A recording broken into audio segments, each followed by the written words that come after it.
السلام عليكم ورحمة الله وبركاته، ازيكم عاملين ايه؟ يا رب ان شاء الله تكونوا بخير وتكونوا في احسن حال دايما يا رب. النهارده هعمل معاكم اكلة اقتصادية. هعمل كده معاكم شوية رز بالكبد والقوانص.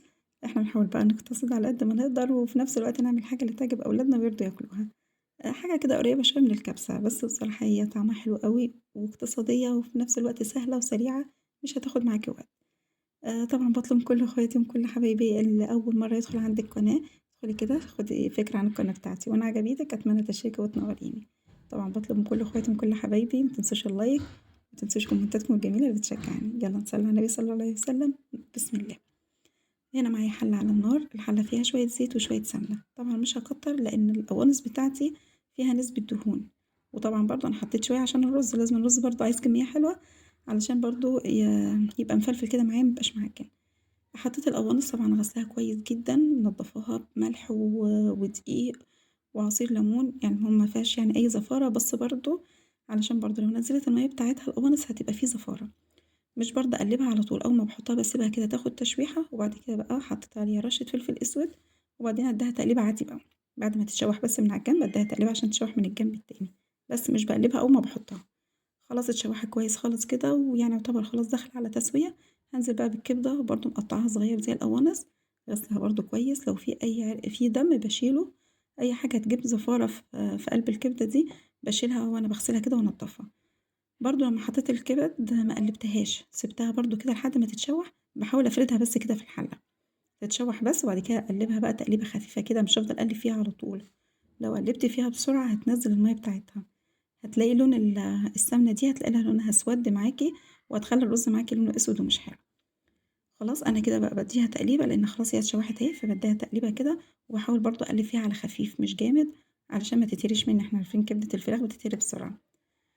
كده بقى خلاص الكبدة كده يعتبر خلاص بقى اتشوحت كده من كل الاتجاهات، حطيت عليها رشة ملح، مش باكتر الملح، أنا باحاول أضبط الملح، هي الكبدة والقوانص مش هيعوزوا كتير، بس لسه هاحط بقى طبعًا في الرز، لما آجي أعمل الرز بقى أضبطه بقى ونحط له الملح بتاعه أو مرق الدجاج اللي هنشوفه محتاجه.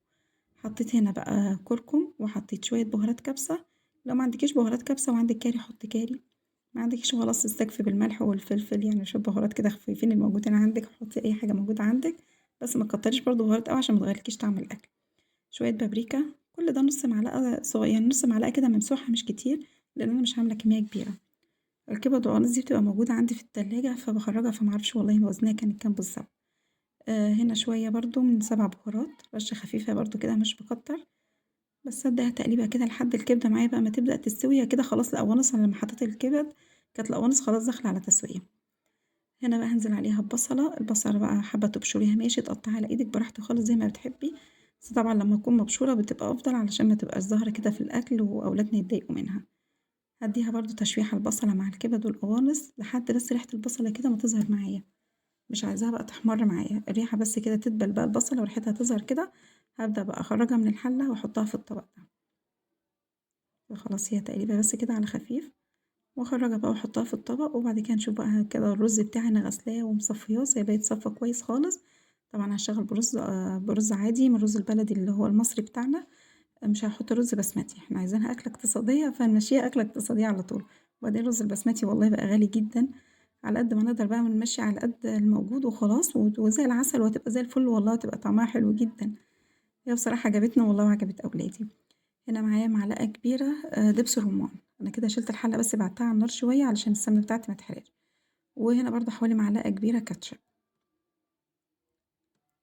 ومعلقة كبيرة برضه صلصة، بس كده بقى هاحطهم على النار كده وأديهم تقليبة، طبعًا السمنة دي أو الدهون دي فيها ريحة التتبيلة اللي أنا حطيتها على الكبد والقوانص، تقليبة بس كده كله كده يعني يدخل في قلب بعضه بقى الحاجات اللي إحنا حطيناها الكاتشب والصلصة ودبس الرمان، معلش والله في مرات بس كده الكلمات بتروح عن الواحد. هنا الرز أهو غسلاه، طبعًا تابعة الكمية اللي أنتِ عايزاها بقى على قد عدد أسرتِك براحتك خالص، أنا باعمل حوالي نُص كيلو، هاقلبه كده واشوحه تشويحة حلوة خالص، وأنتِ ممكن تحطي المَيّة أو الشوربة بتاعتِك وبعد كده تحطي الرز، بس أنا بصراحة باحب أشوّح الرز باخلّيه يعني باحس إن هو بيبقى مفلفل كده ما يبقاش معجن معايا، بادّي له تشويحة بقى في قلب الحاجات اللي إحنا حطيناها دي، دبس رمان آه والكاتشب والصلصة. شوحتهم كده كويس، وبعد كده نزلت عليهم بمكعب مرق بقى وهقلبه كده كويس. الملح بقى لو حسيت ان هو محتاج تاني بحط له ملح، مش محتاج خلاص. تقليبه حلوه كده. معلش والله لان اخرت بس عن التسجيل، فبتبقى طبعا مبقاش فيه تركيز خالص. هنا حطيت واحدة ليمون مجفف وقطعة صغيرة بس كده من القرفة، عشان طبعا أولادي أصلا مش بيحبوا القرفة خالص، أنا بحطها من وراهم، ولما شافوها زعلوا والله. قلت لهم بس دوقوها هي مش هتبان، هي طعمها والله مبقاش ظاهر، بس هما المهم ما يشوفوهاش. هما لو عملتها وهما ما شافوهاش هياكلوها عادي خالص وكأن ما فيهاش قرفة، إنما لو شافوني أنا بحطها بيتضايقوا.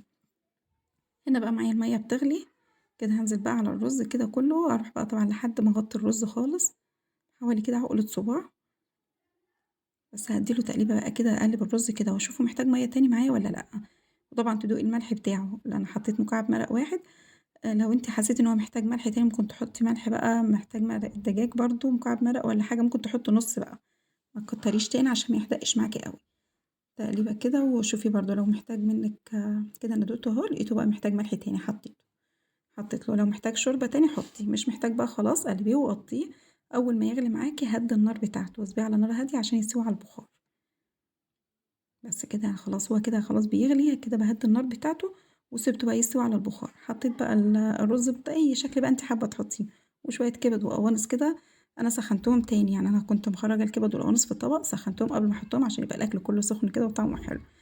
ده كده الفيديو بتاعنا، يا رب ان شاء الله يعجبكم، ويا رب ان شاء الله تكونوا استفدتوا بأي حاجة. انا بحاول والله الفيديو، انا مش بحب اطول الفيديو، بس بحاول كل حاجة المفروض ان اوضحها في الفيديو بحاول اوضحها بالراحة، وبقول لكم على كل حاجة في قلب الفيديو، علشان لو اي حاجة هتعمليها مفيش حاجة تطلع معاكي بايظة او ريحة زفارة للكبد والقوانص. وان شاء الله ربنا يحسن ما بين ايديكم يا رب، وتطلع الحاجة من ايديكم احسن ما هي اتعملت كمان قدامكم كده، هتعملوها تكون احلى واجمل كمان. بألف هنا وشفا لكل اللي يدوق وكل اللي يجرب. ونقول بقى مع ألف سلامة، بس برضه ما تنسوش اللايك بتاعكم ولا الكومنتات الجميلة. مع ألف سلامة، سلام عليكم.